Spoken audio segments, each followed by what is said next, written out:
Hello, this is Ian. Welcome to another video. Today we are doing another chapter in the fourth book of the Clockwork Chronicles, the final obstacle. We are doing chapter 25, and if we have more time, more. But yeah, we'll see. We'll see how long this chapter is. But yeah, let's get started. Chapter 25. Sam walked through the forest, his eyes alert and straight ahead. There was a chance that some of the Mr. A's men were somewhere close by, since most of them had scattered after the copter had disappeared due to trees. It probably could mean that they could expect a few attacks, or none at all, depending on what orders the men had. The fact that they didn't know was what put him on his cautious side. The boy felt that they had been walking like this for a good 20 minutes, getting further and further away from the safe house as the first mile turned into 2. He didn't know how long it would take, only that it would test how far they were willing to go for Squishy. Sam looked over his shoulder, briefly, to see his friends walking behind him. Lauren and Yami were both standing tall and determined, as if they were ready for action. Sam didn't blame them. After all, they were in a darker and denser part of the woods. There was a good chance there were a few monsters nearby, but if there were, the boy knew they could be handled without any problem.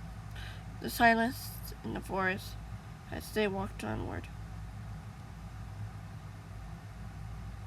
Every step bringing up more questions than the last. He could see Stampy walking right behind him, a mixture of expressions on his features that he was failing miserably to hide. You can understand that feeling. After all, he knew the connections YouTubers tended to have were a lot stronger than the normal ones he knew. The bond with Stampy and Squishy had been broken. The cat had watched his friend die. Wait, what? The bond between Stampy and Squid had been broken when the cat watched his friend die in his arms. He'd been devastated and heartbroken, and seeing him, how he was looking now, was just what he had suspected. There was something far stronger between the two of them, and the boy knew it would crush his friend if the worst happened. RJ had been right about that connection when he tortured Nettie, and now he was using that. They were using that to try to bring his friend to his knees, just as they had tried to do with him, Set. But it wouldn't work. He would make sure of that. The boy looked back up at front, his mind wandering as he pondered what exactly they would do to get inside. They didn't have the helpers to help them this time. They had to do it on their own. Should they run for it to try a distraction? He wasn't sure. Would they be able to sneak in, or would they have to risk being spotted? He didn't know. You look like you're planning something, a voice said as the boy jumped slightly, looking over to see Lauren looking at him apologetically. Yeah, you could say that, the boy admitted. We need to know what we're up against before doing anything. She nodded as she looked straight ahead, her hair almost looking dark purple in dim light. There was no glimmers or sparkles in her hair, which puzzled him. We have to do this together, as the 4 of us, the boy added simply, not thinking about the small details, without getting captured or killed. What if the only way getting in is getting captured? She asked with mild amusement. The boy shrugged. I doubt that would work. They're too smart to think we'd hand ourselves in that easily. But they wouldn't expect us to, she pointed out. We can leave that as our last resort if necessary, the boy replied. You know, we could have only one shot at this, she admitted. We can't mess this up. We won't, the boy replied defiantly. She smiled and nodded. Of course you say that. The boy chuckled nervously as they went along. The forest seemed to grow darker and darker until the trees started to stand out. Was night starting to fall? How long had they been walking? How far did they have to go yet? The Kukli should be out and about by now. Should they? The cat finally asked, speaking for the first time throughout the journey. I don't hear any, Yemi said with a frown. Maybe the men did something to the area to prevent them from spawning. The boy shook his head. I don't know if they can do that. Maybe it's too dense for them to spawn? Lauren asked, curiously, eyeing the area wearily. Maybe, the boy said softly. But it could be to our favor, especially if the men are worried about attacks. Unless they push torches literally everywhere, the cat muttered. The boy catching it. Like how chuckle. Not being able to help but imagine it. They continued on for what felt like an eternity when they began to see a light ahead. It didn't seem bright or all that big, but it was the first sign of light they had seen in a while. Do you think that's it? He heard me ask eagerly. The night and its dark shadows hiding some all in darkness. Wouldn't hurt to check, the boy said with a shrug. He beckoned to follow, following the light while trying his best not to trip over any roots or step on twigs. Stay close. He didn't see them nod, but he knew they would follow.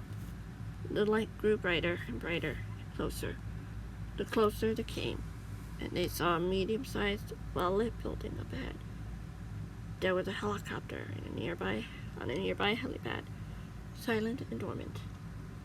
There were guards roaming around the area warily, getting skittish every time something moved in trees or shrubbery. She in there?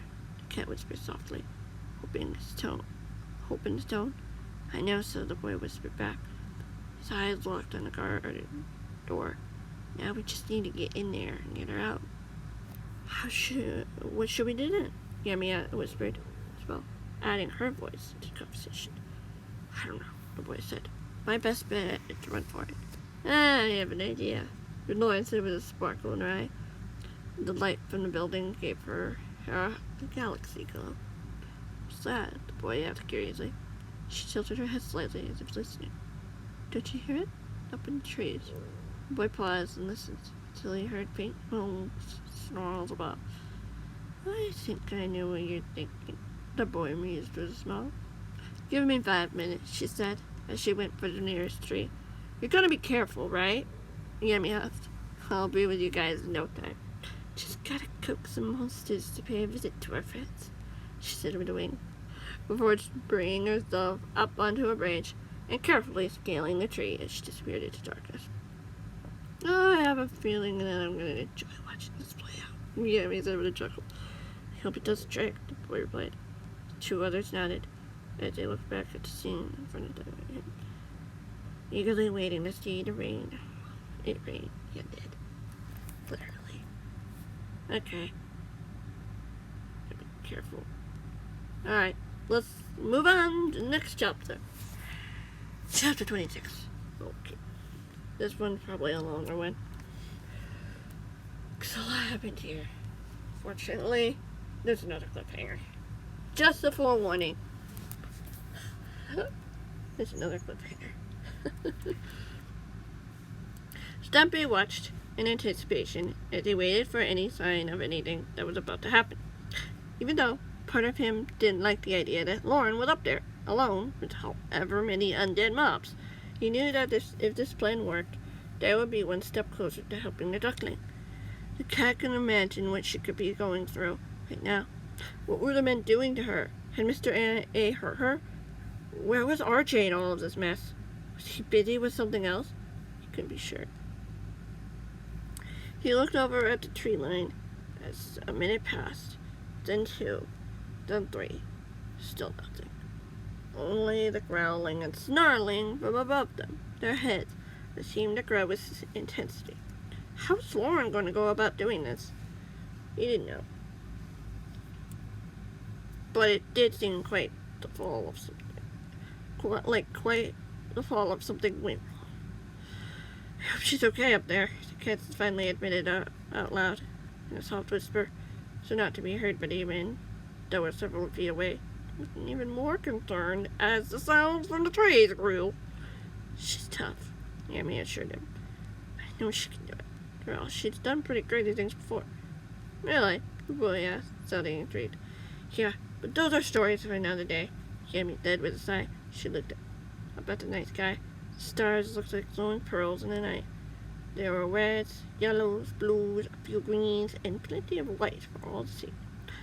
It looked stunning, like a blanket covering the outside world. Or was it the world beyond? Were the stars possibly other worlds?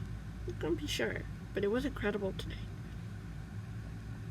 But the charming moment was soon ruined back by a growl from above, and a grunt of pain as a zombie flew through the air and onto the ground where the men were. One of the men shouted in alarm and grabbed his sword. Another screamed in fear as two more plummeted towards them. Then 3. Then 5. Then 10 more. Finally, the cat could see Lauren leaping off the treetops as well, being pursued by perhaps 100 more as she soared through the sky, gently falling to the ground.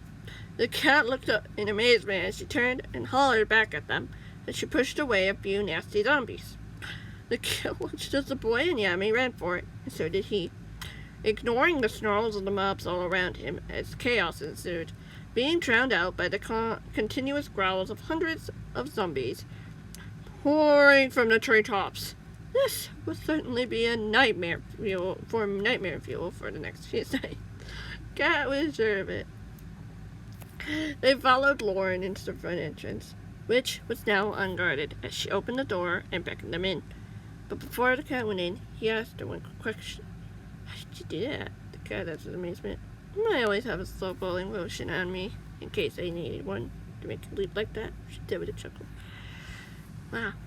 The cat said in wonder as she pushed him inside, making him snap back into reality as they walked into a large white room that looked to be a reception area of some kind. It was no longer in use. The cat could see a staircase going downward. Had a feeling that he would find something down there, since there were no other doors or entrances in this large room.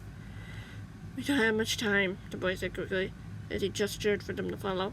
The cat nodded as he pushed ahead, his heart pounding as adrenaline filled through his veins. He had to be so close to his friend by now. He just hoped that someone outside wouldn't cause any trouble down there. Commotions outside wouldn't cause any trouble down there. The cat ran over to the stairs as he looked down there. Down them. Each step polished type of wood he had never seen before. He hurried down the stairs just as he heard something banging on the door. Probably some zombies trying to follow them through. He didn't need to worry about them, though, so long as he was able to get squishy out of this place. Once he arrived at the bottom of the stairs, he looked around to find himself in a long hallway, with what appeared to be iron doors on either side. At the end of the hall, there was a dark oak door that stood out from the rest. He shivered, ignoring it as he looked through some of the small windows of the iron door. First, he didn't see anything as he passed by several empty rooms. Everyone had gone quiet, trying to listen for any sign that someone was down here.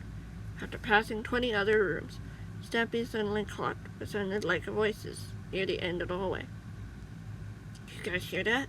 The cat whispered, glancing over his friends, seeing the answer in their eyes without having to hear the response. They had to be close. As they came closer, the voices grew louder, as the cat recognized the familiar tone of Mr. A's voice. It sounded smooth and steady, not angry or annoyed, almost as if he wasn't expressing an emotion. The cat quietly approached the door, starting to hear a smaller voice speak out, determined and unafraid. You won't get away with this, a familiar voice finally piped up, stopping the man from speaking. The cat hesitated from the doorway before peeking in, hearing a yelp of pain that sparked anger in his heart. You won't win, we'll stop you. Do you really think you can stop me forever, duckling? Mr. A's voice sneered. The cat heard another chuckle. As he looked into the room, he could see Mr. A was on the other side of the room, watching as one of his guards pinned down a struggling duckling. And I don't have ways to get around these little dilemmas. The cat could see the duckling go to open her mouth to speak. Suddenly, a wall within the room opened. The cat could see a guard charging in, looking terrified. What is it? Demanded Mr. A snapped, not looking pleased to see him there. We're under attack, sir, the guard said quickly. Do you think it might be them? The guard holding the struggling duckling asked. The cat could see a spark of hope. Their eyes finally met. Didn't read any hint of fear. Take the prisoners somewhere secluded and deal with this nonsense, Mr. A snapped, looking down at the duckling. See you, darling? I'll be seeing you later. Duckling's eyes widened as the man on top of her grabbed her and began to pull her up, as Mr. A and the other guard disappeared through the opening. Before the man could get her to her feet, the cat had found a lever to the door and opened it, charging in so the man could see the new arrivals. Well, isn't this convenient? The man mused with a slight smile. How much did you overhear? And why does it matter to you? The cat demanded. I'm here to retrieve my friend. Really? Isn't that nice? The man said with a chuckle as he put a hand over the duckling's mouth, just as she went to say something, her voice muffled and frantic. Fortunately for you, you really don't want to do that. And why not? Lauren demanded. Her eyes shone with a fury that would not be denied. You wouldn't want anyone to get hurt now, would you? The man asked slowly as he looked at his captive. The cat could see that her struggling was slowing. She was getting weaker and weaker for slumping in the man's arms. Completely. He tossed her to the ground and carefully extended his sword with a curious smile.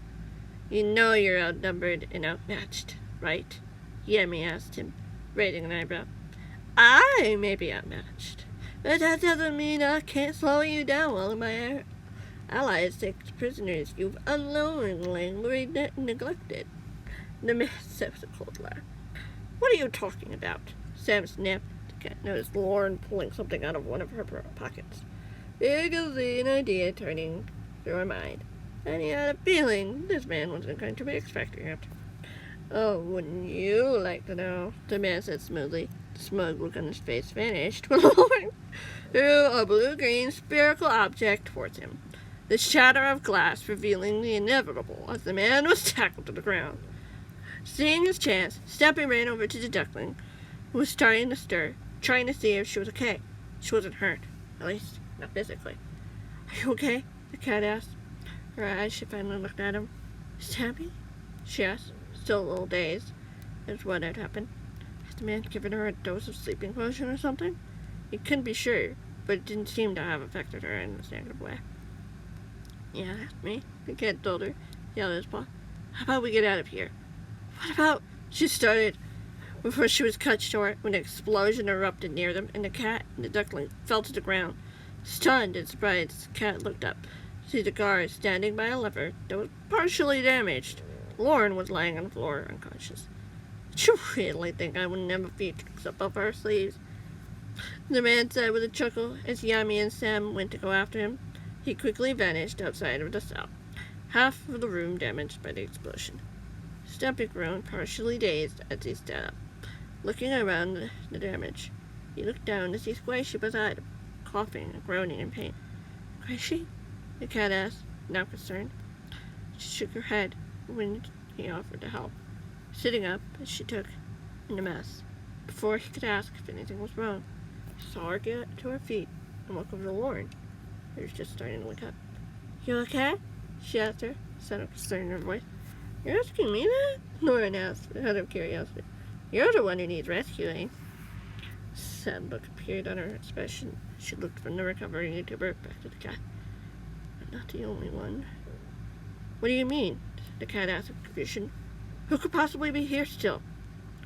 The duckling swallowed, helping Lauren to her feet as she looked back where the man had disappeared.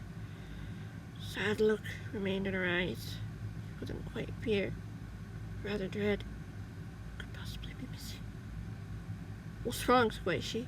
Lauren asked, seeing something in her expression. The cat approached her. Are you in any pain? No, she said quietly. She wiped a tear from her eye. Who's still here? Steppy insisted. She heard Yami and Sam returning. It's probably too late. The duckling sighed. You probably took her by now. They'll hurt her. You shouldn't have come. You shouldn't have tried to intervene. I know. What do you mean? Steppy asked her, seeing the guilt written on her face. What was there to be guilty about? She had done nothing wrong. She was just scared and nervous. It couldn't be too late.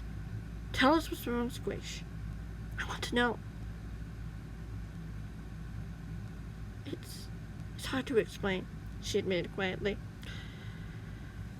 She shook her head. They don't want me to tell you. Well, it's harder if I do. Hurt who? Yami said, stepping into the conversation. Squishy swallowed as she took a slow deep breath before finally uttering the same name she struggled to say throughout the whole ordeal. Nettie.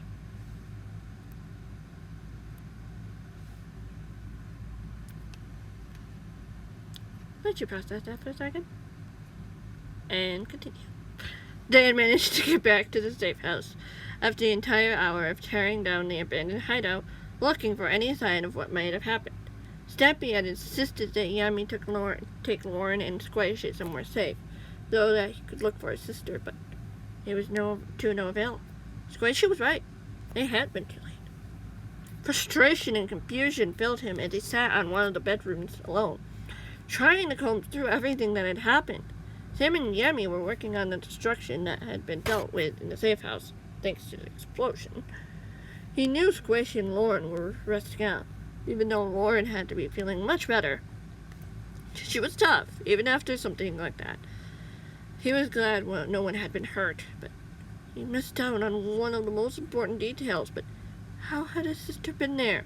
Last time he remembered, she was safe in her own world, surrounded by people. Santiago had even promised to protect her, to make sure that no one would be able to get her hurt, or those men to take her, and yet she'd been here. For how long? Why hadn't they been informed by this? He had so many questions they didn't have answers for. Stumpy stood up from the bed, too stressed to keep still, as he went over to the window and looked outside.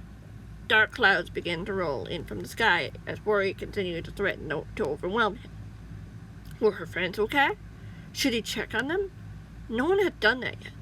Maybe it was still sinking in. Besides, no one had any answers to where she could have been taken to. He wanted to help her. He shook his head as he went for his bedroom door, opening it quietly as he looked down the hallway. He didn't want to wake Squishy. She was still sleeping. She had been through a lot already. The last thing he wanted to do was worry her. She'd done her best. No one would have expected something like this to happen. He couldn't imagine what these men could be doing to her right now. He needed to gather clues, and perhaps the best way to do that was get in touch with her friends. The cat quietly walked down the hallway to where the communicator was located, walking into the room and closing the door behind him. His thoughts persisted with the countless questions. He forced them back, however, as he approached the device and put the coordinates that would help him hear her from her friends. A moment passed, the sound of nothing before suddenly a connection was made. The speaker crackled loudly as a voice came through. "Hello? Who's this?" "It's me, Stampy," the cat finally said after a long moment. "Well, if you're here to talk to Nettie, you're a little late for that," the man snapped harshly. "I know," she replied silently. "Can you tell me what happened?" "And why would I tell you?" the voice said coldly. "You're the one who caused this mess and brought her into this." "I'm not sure what you mean," the cat insisted. "I didn't do anything wrong." "You did," the man said darkly. "For being a traitor, you betrayed her, turned her over to them. That's what they said. After we helped you recover, you turned your backs on us and took her away from the people she cared about most." "I didn't do that," the cat said. "I didn't even know they took her until today." "Are you lying to me?" the man warned. "I'm not lying," the cat said honestly, unsure of what to feel. He wanted to insist that he wouldn't do something like that. He never had. Why would he? I would never betray my own sister, even if it were to save myself. I risked my life to protect her. She first disappeared. Why would I throw that away? I guess that's a fair point, the man sighed. Still hard, though. I had far more people to keep her safe. And even that failed. Santiago's really down about it, and hoping someone might figure out something was wrong, but no matter what we tried to do, we couldn't get to touch. She's the first person we've heard from in days. Tears forming in the cat's eyes as he nodded. "I'm sorry I couldn't do more." "It's not your fault," the man sighed. No, it is, the cat insisted. So close to her. I didn't realize she was there. I went to help Squishy, and I didn't even know Nettie was there until it was too late. But you were closer than anyone else had been, the man pointed out. She's close by? I don't know, the cat sighed. They wouldn't risk sending her through another portal. Rose would be tracking it like a hawk, the man reported. So, she's gotta be close. It's not too late. What? The cat protested. Hey, you may not be the traitor everyone assumes you to be, but we can't deny the fact that you saved hundreds of lives back there when you warned us about Miss Trey's return, the man stated. We can't deny that your friends were willing to do anything possible to protect you when everyone else failed. There's got to be something there that was worth fighting for. What is it? The cat asked him. Ned knows you better than a lot of people do, the man replied. You helped her when she needed the most. You were there for her, just like she was there for you when you needed her. Can't you do it again? You think I can't? The cat asked curiously. You're the one who needs to figure that out, the man replied.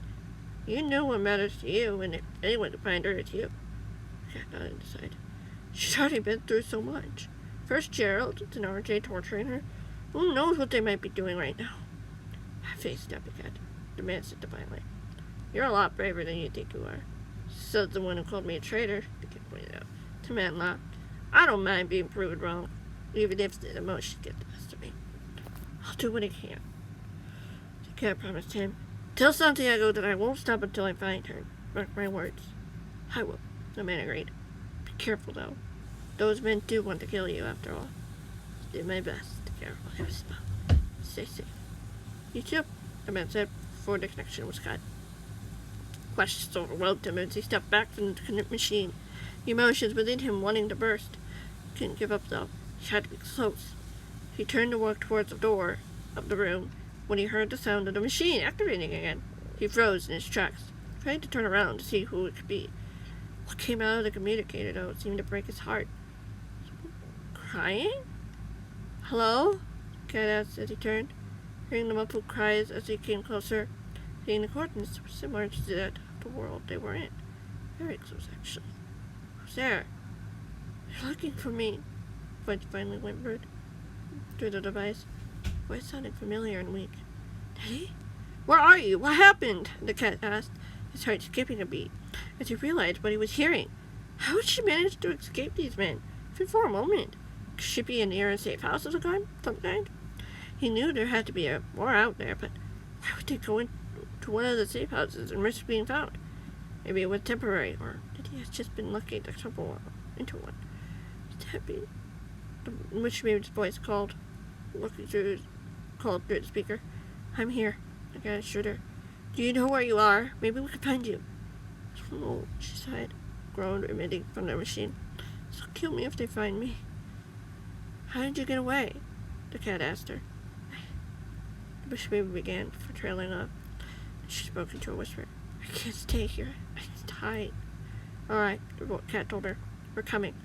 Seriously, the best words I've heard all day, she said, and the cat could almost imagine her smiling. I mean it, the cat assured her. I know. But please, hurry, she insisted. Before the cat could say any more, the device disconnected. The cat scrambling away from the machine and running out of the room, wanting to find where she was as soon as possible, quickly scribbling the cords down, just in case they would need them. They didn't have much time. He had to get there and help her, fast. Steppy ran down the hallway to the room where he knew Yummy and Sam would be. And before he got there, the door opened and the boy stepped up. Steppy, what's wrong? The boy asked him. I found Nettie, the cat said quickly.